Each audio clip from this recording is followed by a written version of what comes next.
Kia ora koutou. Welcome along this morning. Today we are jumping into the final part of our Flawed series. Now through this series we've been looking at some of the different people who are named in Hebrews 11, the Hall of Fame, or the Hall of Faith as it's sometimes called, these heroes of the faith. And we've been looking a bit behind their story to see how actually, when we dig deeper, these heroes also have their flaws, and yet God in his faithfulness used them for his good purposes. So today we're going to be looking at the story of David.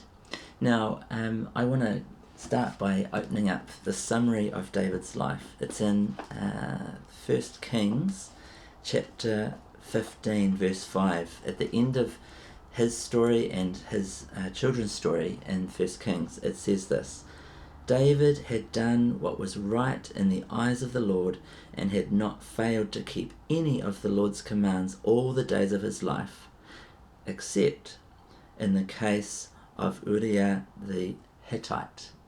Now that's the story that we're going to dig into this morning. David is this massive hero in the faith.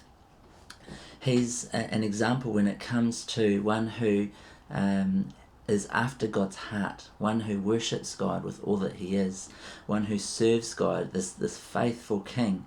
And yet there's this lapse, this moment, and you know what, I'm glad that it's included in the Bible, because if it wasn't there, if David was only portrayed for his good traits, I think we wouldn't have the encouragement that we do when we see his story, when we see our own story as well, and look at him next to us. So we'll get into that part a little bit more later. I'm not going to go into as much depth this morning as we might normally, but let's just cast our eyes over the story. So the story that we'll look at is in 2 Samuel chapters 11 and 12. I'm not going to be reading a lot of it, but I do want to summarize it and just speak to pieces of it as we go. So 2 Samuel chapter 11.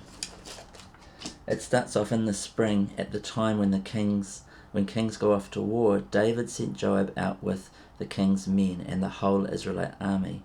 They destroyed the Ammonites and besieged Rabbah, but David remained in Jerusalem. What I want to look at today is these moments. There's all of these little moments through the story where we see that David could have gone one or more ways, but we see that in this part he follows these different steps. There was this moment when he sent his men off to war. All the kings usually went off to war, but he decided to stay home. Why? We don't know. But what that leads to, while this war is all happening, while the army's away, is he heads up to the rooftop at night. Sorry, not at night. Evening. David got up from his bed and walked around on the roof of the palace. And he sees this woman bathing. And again, we've got this moment. He could have just left it at that, but he didn't. He saw that she was beautiful. He sent someone out to find her. The man said, "Isn't this Bathsheba, the daughter of Eliam and the wife of Uriah the Hittite?" So we've got this moment again. He finds out more about her. What's he going to do with that? He could have left it at that, but he didn't. I just want to pause here. There's this quote from Martin Luther: "You cannot keep birds from flying over your head, but you can keep them from building a nest in your hair." It's a bit of a funny image, but you get what he's saying, right? You know, these little moments of temptation that we have, we can't control the temptations that will strike us, but we can control what we do with them. So, you know, a bird flies over, and that's that. What can we do about it? But if a bird comes and rests and starts inserting pieces of dried grass, we can do something about that. We can pull them out and shoo the bird away. But that's not what David did.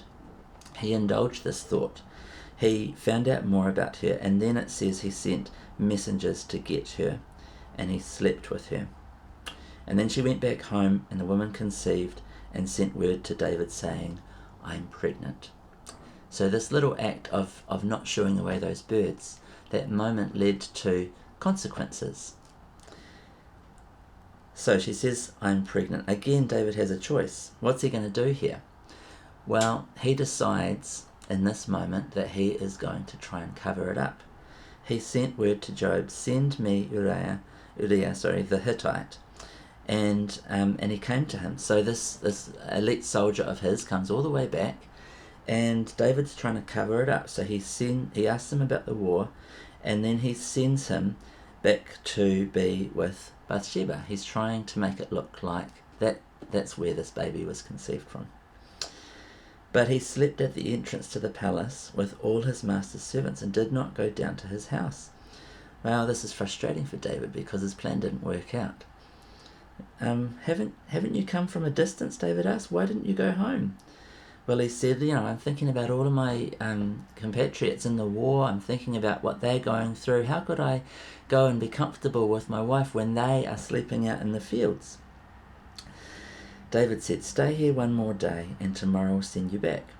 Well, at this point, David is really trying to manipulate him. He gets him drunk and hopes that in his drunkenness he will do what David had already done. But he didn't. And so, again, David has this moment. What's he going to do? He could confess. He could, come clean about the whole thing. But he doesn't. He decides, if he's not going to help me cover this up, then I'm going to bury him. And so he sends him back, and he sends him back with his own death note. He sends a note to Joab, the commander of the army, saying, can you put this guy in the front lines and then get everybody to pull back so that he'll be exposed and killed by the enemy. I don't know if he could read, but I don't think he did read the note. So that's what happened. The word comes back to David that your servant Uriah the Hittite is dead. And so David kind of brushes this off and says, well, don't let this upset you. The sword devours one as well as another. Press the attack against the city and destroy it. Say this to encourage Joab. So the messenger goes back with that message. So in David's mind, hey, I've tidied this all up. But it concludes in chapter 11 by saying the thing David had done displeased the Lord. He had this final action that he made here, which was to invite Bathsheba to come and be his wife, to join his home. And she had the baby. And like I say, David thought all was well. Except Nathan had this word from the Lord and decided to confront David with it. So Nathan did this rather than directly saying it to David. He said a story. He told him a parable about a rich man with a lot of sheep and a poor man with just one little lamb. And the rich man took the poor man's lamb. And David's outraged. He can see the injustice of it, but he can't see that Nathan is talking about just him. And so the story comes to this point in verse 7.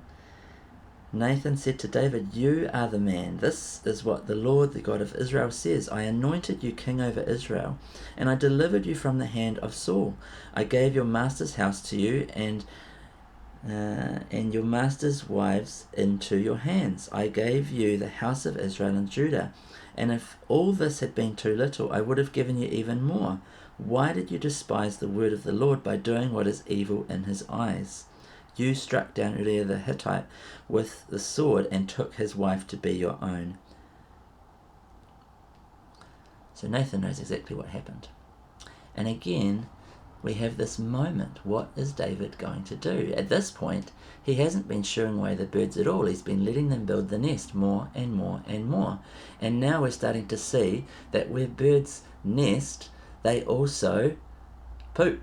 I'll use the polite word. So he's confronted with it. He realizes he has egg on his face. He realizes that this secret that he had is not such a secret. And he has to make a decision on what he's going to do here. Is he going to just dig deeper into his deception? The good news is, at this point, things turn around.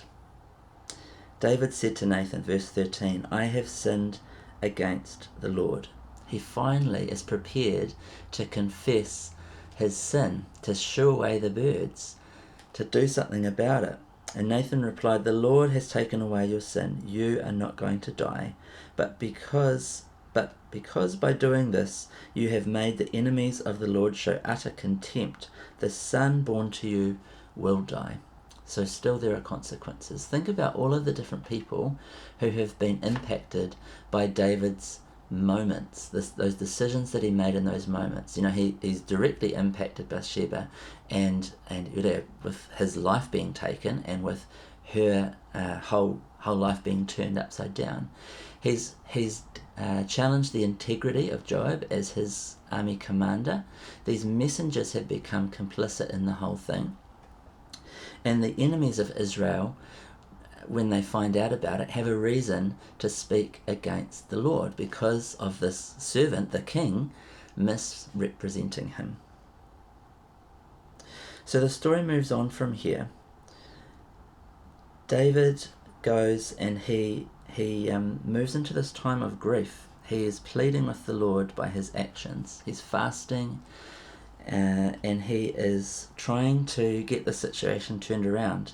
But this is what God has said is the judgment on him for it, that he'll lose this child. It says, on the 7th day the child died, and David's servants were afraid to tell him about it. They said to themselves, while the child was still living, we spoke to David, but he would not listen to us. How can we tell him the child is dead? He may do something desperate. They're worried actually about David's well-being. But David hears about this, and he says, what are you whispering about? Has the child died? Yes. And at that point he gets up. It says, after he had washed, put on lotions, and changed his clothes, he went into the house of the Lord and worshipped. So that's kind of curious, right? Again, we've got this moment, but rather than turning away from God, at this point he's turning to God. He's done with turning away from God. That got him further and further from God, and now he wants to return to the Lord. He has confessed his sin. He worships God, having done these things to cleanse himself. Washing himself, anointing himself, and putting on fresh clothes are these symbolic acts of cleansing to say that those deeds of the past I want to put behind me. I want to be made new before you. And so he comes and worships the Lord. What we see after that is that he returns to Bathsheba. This is interesting that he didn't return to her before. In the initial grief of this child's death, he first of all went through this cleansing process, worshipped the Lord, and then came to her. Think about what difference that might have made for her, that he was transformed when he came to her. I'll just find the right part. Comforted his wife Bathsheba, and he went to her and lay with her. And she gave birth to a son, and they named him Solomon. The Lord loved him, and because the Lord loved him, he sent word through Nathan the prophet to name him Jedediah, you might say. So that's the story. And it's messy, right? And life is messy. And that's why I say I'm grateful for this story, because we have this person who didn't get it right, who made a mistake, who turned away from God in those moments where he had a choice to make. But that final moment where Nathan confronted him with it, he did turn to God. He did dismantle that bird's nest in his hair. And what you see at the end of that story, this name Solomon that he gave to his son, Solomon means peaceful. I wonder if David and Bathsheba named him peaceful to kind of capture where they were at after this whole ordeal, all the things that they'd been through. They have this son after their first son had died, peaceful. It's like we're able to put this behind us.